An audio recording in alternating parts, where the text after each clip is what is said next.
बिस्मिल्लाहिर्रहमानिर्रहीम। नाज़रीन अस्सलाम वालेकुम, मैं हूँ इमरान वसीम। नाज़रीन, आज के इस व्लॉग में दो बड़ी अहम खबरें आप नाज़रीन के साथ शेयर करेंगे। आज की हमारी पहली खबर यह है कि खैबर पख्तूनख्वा हुकूमत की जानिब से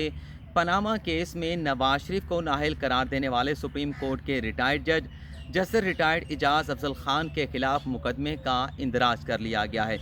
इस खबर में आप नाज़रीन को ये बताएंगे कि नवाज शरीफ को नाअहल करार देने वाले सुप्रीम कोर्ट के रिटायर्ड जज के खिलाफ ये मुकदमा किसकी दरख्वास्त पर, किसके कहने पर और किस मामले पर दर्ज किया गया, ये तफसीलात आप नाज़रीन के साथ शेयर करेंगे। और आप नाज़रीन को ये भी बताएंगे कि सुप्रीम कोर्ट के रिटायर्ड जज जस्टिस रिटायर्ड एजाज़ अफजल खान दरअसल हैं कौन, उनकी पहचान क्या है। दूसरी आज की हमारी खबर है साबिक सदर आसिफ अली जरदारी से मुतल्लिक, जो कि एक बुरी खबर है साबिक सदर आसिफ अली जरदारी के लिए।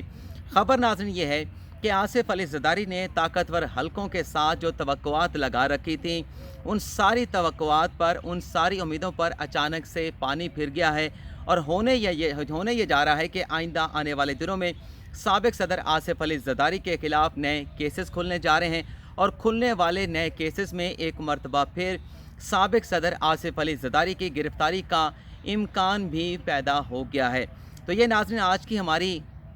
दो खबरें हैं जिसकी तफसीलात आप नाज़रीन के साथ मैं शेयर करूँगा। तो पहली खबर से गुफ्तगू का आगाज़ करते हैं और आप नाज़रीन को ये बताते हैं कि खैबर पख्तूनख्वा पुलिस ने सुप्रीम कोर्ट के रिटायर्ड जज जस्टिस रिटायर्ड एजाज़ अफजल खान के ख़िलाफ़ ये मुकदमा किसकी दरख्वास्त पे दर्ज किया है। नाज़रीन, ये मुकदमा जस्टिस रिटायर्ड एजाज़ अफजल खान के ख़िलाफ़ किसी और की दरख्वास्त पे नहीं, बल्कि साबिक वज़ीर आज़म नवाज शरीफ के दामाद कैप्टन सफदर के सगे भाई डॉक्टर मोहम्मद सज्जाद की दरख्वास्त पर जस्टिस एजाज़ अफजल खान के ख़िलाफ़ दर्ज किया गया है। आप नाज़रीन को मालूम है कि कैप्टन सफदर के भाई डॉक्टर मोहम्मद सज्जाद रुकने कौमी असम्बली हैं। उनकी जानिब से कुछ अर्सा पहले मानसरा के मकामी थाने में एक दरख्वास्त दी गई, जिसमें ये इल्ज़ाम लगाया गया कि सुप्रीम कोर्ट के रिटायर्ड जज जस्टिस रिटायर्ड एजाज़ अफजल खान उनकी ख़ानदानी ज़मीन पर कब्ज़ा करना चाहते हैं और जस्टिस रिटायर्ड एजाज़ अफजल खान के सिक्योरिटी गार्ड की जानिब से मेरे ऊपर हमला भी किया गया, फायरिंग भी की गई। लेकिन खैबर पख्तूनख्वा पुलिस की जानिब से डॉक्टर मोहम्मद सज्जाद की इस दरख्वास्त पर मुकदमे का इंदराज नहीं किया गया। नाज़रीन, यहाँ पर मैं वक्फ़ा लूँगा, अज़ान शुरू हुई है, अज़ान के बाद दोबारा आपकी खिदमत में हाज़िर होते हैं। वेलकम बैक नाज़रीन। तो जैसा कि मैंने बताया कि डॉक्टर मोहम्मद सज्जाद की दरख्वास्त पर खैबर पख्तूनख्वा पुलिस ने जस्टिस रिटायर्ड एजाज़ अफजल खान के ख़िलाफ़ मुकदमे का इंदराज नहीं किया। जब यह डेवलपमेंट हुई, पुलिस ने रिटायर्ड जज के ख़िलाफ़ मुकदमा दर्ज करने से इनकार कर दिया। तो फिर हुआ यूँ कि डॉक्टर मोहम्मद सज्जाद ने कौमी असम्बली की कामा कमेटी में एक दरख्वास्त दे दी। उस दरख्वास्त में ये कहा गया कि हमें सिक्योरिटी थ्रेट हैं, मेरा इस्तेहकाक जो है मजरूह हुआ है। दरख्वास्त देने के बावजूद खैबर पख्तूनख्वा पुलिस की जानिब से सुप्रीम कोर्ट के रिटायर्ड जज के ख़िलाफ़ मुकदमे का इंदराज नहीं किया जा रहा। और दरख्वास्त में यह भी इल्ज़ाम लगाया गया था, अगर मैं पहले बता चुका हूँ लेकिन मैं भूल रहा हूँ, इल्ज़ाम ये लगाया गया था कि जस्टिस रिटायर्ड एजाज़ अफजल खान उनकी यानी डॉक्टर मोहम्मद सज्जाद की जो ख़ानदानी ज़मीनें हैं उन पर कब्ज़ा करना चाहते हैं। जब यह दरख्वास्त कायमा कमेटी को डॉक्टर मोहम्मद सज्जाद की जानिब से दी गई तो इसमें डेवलपमेंट ये हुई कि 10 जून को कायमा कमेटी बराए कौमी असम्बली की जानिब से खैबर पख्तूनख्वा पुलिस के IG को तलब किया गया, दीगर हुकाम को तलब किया गया और डायरेक्शन दी गई खैबर पख्तूनख्वा के पुलिस को कि फ़ौरी तौर पर एक हफ़्ते में डॉक्टर मोहम्मद सज्जाद की दरख्वास्त पर जिन लोगों को नामज़द किया गया है, जो लोग फायरिंग में मुलव्वस हैं, जो लोग डॉक्टर मोहम्मद सज्जाद की ख़ानदानी ज़मीन पर कब्ज़ा करना चाहते हैं, उनके ख़िलाफ़ मुकदमे का इंदराज किया जाए और मुकदमे का इंदराज करने के बाद एक हफ़्ते के बाद रिपोर्ट कायमा कमेटी कौमी असम्बली को पेश की जाए। और उसके साथ साथ डॉक्टर मोहम्मद सज्जाद ने यह भी कहा कि मुझे सिक्योरिटी थ्रेट हैं, जस्टिस रिटायर्ड एजाज़ अफजल खान के सिक्योरिटी गार्ड की जानिब से मुझ पर बराह रास्त फायरिंग की गई है, तो मुझे सिक्योरिटी फराहम करने का भी खैबर पख्तूनख्वा पुलिस को डायरेक्शन दी जाए, हुक्म दिया जाए। तो कायमा कमेटी ने खैबर पख्तूनख्वा पुलिस को डॉक्टर मोहम्मद सज्जाद रुकने कौमी असम्बली को सिक्योरिटी फराहम करने का हुक्म भी दे दिया। इससे पहले कैप्टन सफदर की जानिब से खैबर पख्तूनख्वा हुकूमत को दरख्वास्त दी गई थी कि उन्हें भी इस मामले को लेके उनकी ज़िंदगी को ख़तरात लाहक हैं। तो ये कहा गया उस दरख्वास्त में कैप्टन सफदर की जानिब से कि मुझे भी क्योंकि मानसरा आना होता है, ये एक ایسا جھگڑا ہے جس پر میری زندگی کو خطرات لاحق ہو سکتے ہیں، تو لہٰذا خیبر پختونخوا حکومت مجھے بھی سیکیورٹی فراہم کرے۔ تو یہ جو حکم ہو گیا قائمہ کمیٹی کا، اور یہ جو حکم ہو گیا مقدمے کا اندراج کر لیا گیا، تو پاکستان بار کونسل کی جانب سے ایک اعلامیہ جاری کیا گیا۔ اس اعلامیہ میں خیبر پختونخوا پولیس کی جانب سے جسر ریٹائرڈ اعجاز افضل خان کے خلاف یہ جو مقدمہ درج کیا گیا، اس کی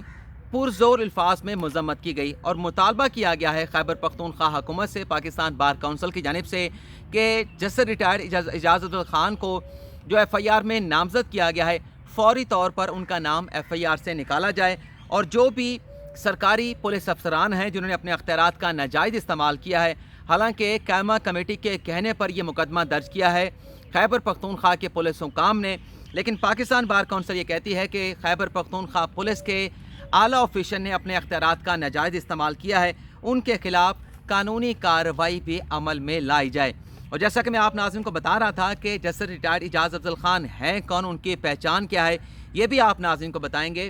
تو جسر ریٹائرڈ اعجاز افضل خان کی صرف یہی پہچان نہیں ہے کہ انہوں نے نواز شریف کو پاناما کیس میں نااہل قرار دیا تھا، اس سے پہلے اگر آپ 2014-15 میں چلے جائیں تو جب عمران خان کی جانب سے انتخابی دھاندلی کا شور اٹھایا گیا تھا، الزام لگایا گیا تھا، اور پھر سپریم کورٹ میں 3 ججز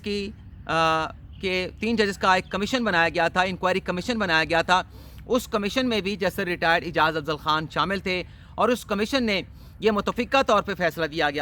دیا تھا کہ عمران خان نے جو دھاندلی کے الزامات لگائے ہیں وہ الزامات درست ثابت نہیں ہوتے، اور جو 3 سوال اس کمیشن کو دیے گئے تھے اس وقت کی حکومت کی جانب سے، نواز شریف کی جانب سے، ان تینوں کیونکہ ٹی او آرز طے ہوئے تھے، جہانگیر ترین اس وقت کیونکہ خاصے زیادہ متحرک تھے وزیر اعظم عمران خان کے ساتھ پاکستان تحریک انصاف کے اندر، اور اسحاق ڈار اور جہانگیر ترین نے مل کر اس انکوائری کمیشن کے حوالے سے جو ٹی او آرز طے کیے تھے، جس میں 3 سوال جو ہے کمیشن کو بھجوائے گئے تھے، ان تینوں سوالوں کا جواب جو ہے اس کمیشن کی جانب سے نہ میں دیا گیا تھا، یعنی دھاندلی کے تمام الزامات کو اس کمیشن نے مسترد کر دیا تھا۔ اس فیصلے میں جسٹس ریٹائرڈ اعجاز افضل خان بھی شامل تھے۔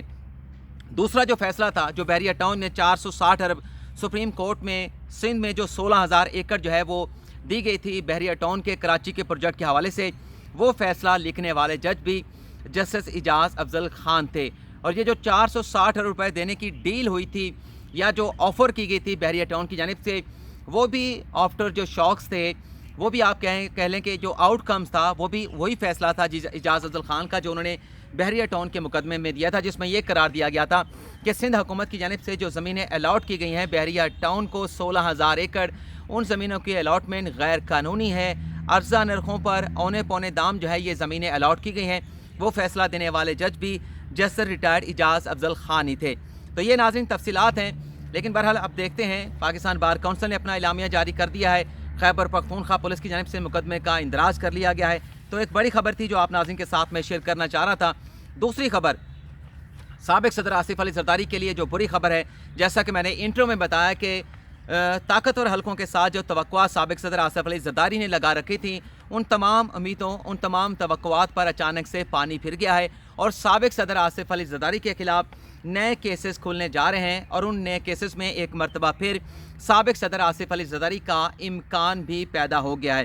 ہوا ناظرین یہ ہے کہ سابق صدر آصف علی زرداری کی جانب سے جو نیب ریفرنس کراچی منتقل کرنے کی سپریم کورٹ میں درخواست دائر کی گئی تھی، اس درخواست کی نیب کی جانب سے پرزور الفاظ میں مخالفت کر دی گئی ہے۔ نیب نے اپنا ایک جواب سپریم کورٹ آف پاکستان میں جمع کرایا ہے، جس میں یہ کہا گیا ہے کہ سابق صدر آصف علی زرداری کی ریفرنسز کو کراچی منتقل کرنے کی جو درخواست ہے، یہ درخواست ناقابل سماعت ہے۔ آصف علی زرداری کی اس درخواست کو ناقابل سماعت قرار دے کے خارج کر دیا جائے، مسترد قرار دیا جائے۔ نیب نے اپنے جواب میں یہ کہا ہے کہ سپریم کورٹ کے فیصلے کے خلاف، جس میں فیک اکاؤنٹ کیسز کو کراچی سے اسلام آباد میں منتقل کر دیا گیا تھا، اس فیصلے کے خلاف، فیک اکاؤنٹ کے فیصلے کے خلاف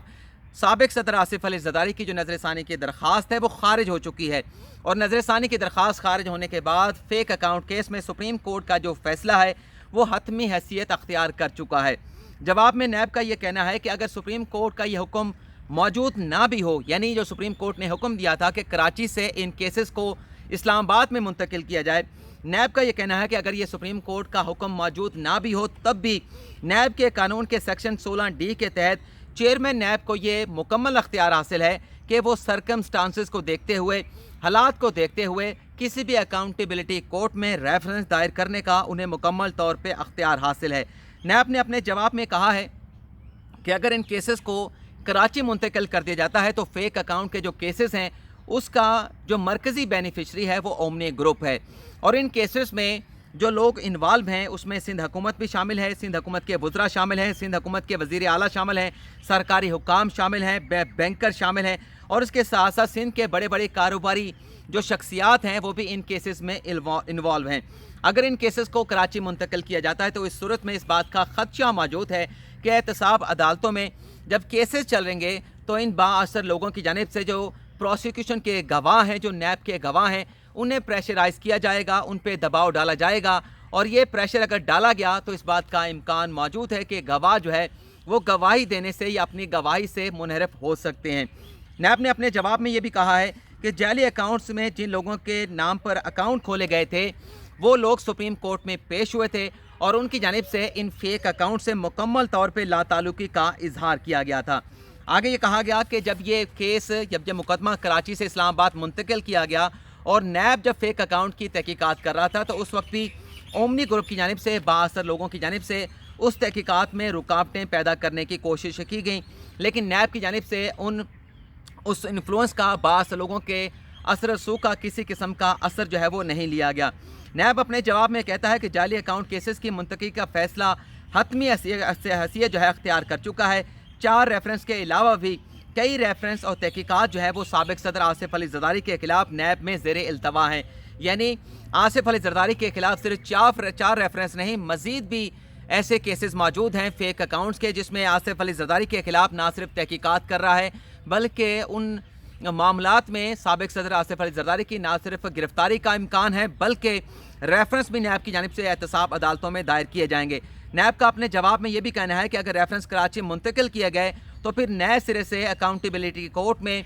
जो कार्रवाई है जो यहाँ पर एहतसाब अदालत में आसिफ अली जरदारी के खिलाफ दीगर जो मुलविस लोग हैं उनके खिलाफ हो रही है, ये सारी की सारी कार्रवाई असर नौ जो है वो शुरू हो जाएगी। और आसिफ अली जरदारी जो कह रहे हैं कि वो बीमार हैं, दरअसल वो अब पाकिस्तान की सियासत में मुकम्मल तौर पर मुतहरक हैं, सफ़र करने के हवाले से मुकम्मल तौर पर फिट हैं। कराची से वो इस्लामाबाद में आ चुके हैं। सेनेट के इलेक्शन में भी आसिफ अली जरदारी ने अपना भरपूर किरदार अदा किया और नैब का ये कहना है कि किसी सूरत में ये जो रेफरेंस है साबिक सदर आसिफ अली जरदारी के खिलाफ, ओमनी ग्रुप के खिलाफ, सिंध के वज़रा के खिलाफ, सिंध के वज़ीर आला के खिलाफ, इन तमाम केसेस को कराची मुंतकिल ना किया जाए बल्कि आसिफ अली जरदारी की इस दरख्वास्त को नाकाबिल समाअत करार दे के खारिज कर दिया जाए। तो ये नाज़रीन आज की हमारी 2 खबरें जिसकी तफसीलात हो गई। कल जो हमने लाइव सेशन किया था उसमें एक वजाहत करनी रह गई थी, जो जहांगीर तरीन के हवाले से मैंने खबर आप नाज़रीन के साथ शेयर की थी। उसमें बताना ये था, कनेक्शन मेरी खबर का ये था कि नैब को FIR को जो अख्तियार हुकूमत की जानिब से नए फाइनेंस बिल में दिया जा रहा है कि शक की बुनियाद के ऊपर किसी भी कारोबारी शख्स को जो है वो नैब गिरफ्तार कर FBR गिरफ्तार कर सकता है, चाहे वो सहाफ़ी हो, चाहे वो कारोबारी हो, ब्यूरोक्रेट हो। तो इसमें मैं वजाहत ये करना चाह रहा था। खबर ये थी कि जो जहांगीर तरीन का मामला है, जो लाहौर में केसेस उनके खिलाफ FIR की जानिब से बनाए गए थे, उसमें भी जो उनकी अनएक्सप्लेन जो ऐसी आमदन है जिसकी कोई वजाहत नहीं है, वो केसेस बनाए गए थे गैर वजाहत अनएक्सप्लेन वेल्थ के ऊपर। जब ये केसेस FBR को मुंतकिल कर दिए जाएंगे तो FBR के पास भी अख्तियार आ जाएगा कि अगर जहांगीर तरीन उस वेल्थ की, उस असासों की वजाहत नहीं करते तो शक की बुनियाद के ऊपर FBR जो है वो जहांगीर तरीन को गिरफ्तार कर सकता है, क्योंकि FBR के पास नए माली बिल के पास ये अख्तियार आ जाएगा। तो इस अख्तियार के बाद फिर जहांगीर तरीन की गिरफ्तारी हो सकती है। एक कमेंट आया था कि झूठे के ऊपर खुदा की लानत, तो उसके ऊपर मैं भी यही कहूँगा कि झूठे के ऊपर वाकई खुदा की लानत हो। और एक दोस्त ने कहा कि दोनों खबरें झूठी हैं, तो उसकी इस राय का भी मैं एहतराम करता हूँ। कोई माने ना माने, लेकिन मेरी कोशिश ये होती है कि सच्ची और हकीकी खबर आप नाज़रीन के साथ शेयर की जाए। तो आप नाज़रीन से इजाज़त चाहूँगा। अल्लाह हाफ़िज़।